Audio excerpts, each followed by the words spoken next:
हाय हाय doctor Tadvi हाय हाय बदली करा. Doctor तडवीची बदली. बदली करा बदली करा डॉक्टर तडवीची बदली करा। तर काय सांगाल, टेंबा रुग्णालयामध्ये एका 89 महिलेला चक्क उंदराने कुरकटलेला आहे, महिला रक्तबंबाळ झालेली आहे, कसं बघते याकडे? यापूर्वी या पंडित भीमसेन जोशी रुग्णालयात असेच प्रकार घडत आलेले.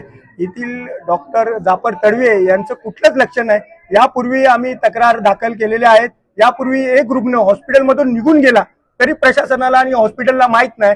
यानंतर एक माणसाला ज्या वेळेला हॉस्पिटलमध्ये ग्लुकोजची बॉटल चढवली, ती ग्लुकोजची बॉटल संपून ते रक्त ते अर्धी बॉटल भरली तरी प्रशासनाचं लक्ष नाही. काल तर भयंकर प्रकार घडला की 89 वर्षीय आजींच्या उंदराने कुरतरून रक्त काढेपर्यंत या कुठल्याच हॉस्पिटलचं लक्ष नव्हतं. यासाठी आम्ही प्रथम मागणी करतो की जाफर तडवी यांची तात्काळ बदली करावी.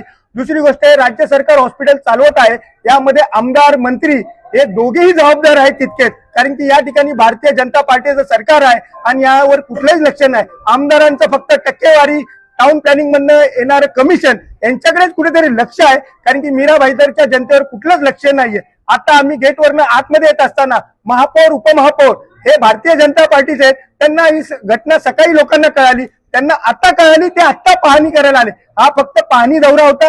यांना कुठल्याही नागरिकांची जीवाची काय पडलेली नाही, कुठलीही सुरक्षेची पडलेली नाही. यांना फक्त स्थायी समिती स्थापन झाल्यानंतर यांना टक्केवारी कशी मिळणार, यांचे टॅक्स कसे वाढवायचे, पण मेन लोकांना येथील नागरिकांना ज्या प्रकारे सुविधा मिळायला पाहिजे अशी कुठलीही सुविधा मिळत नाही. त्यामुळे आम्ही भारतीय जनता पार्टीचा निषेध व्यक्त करतो.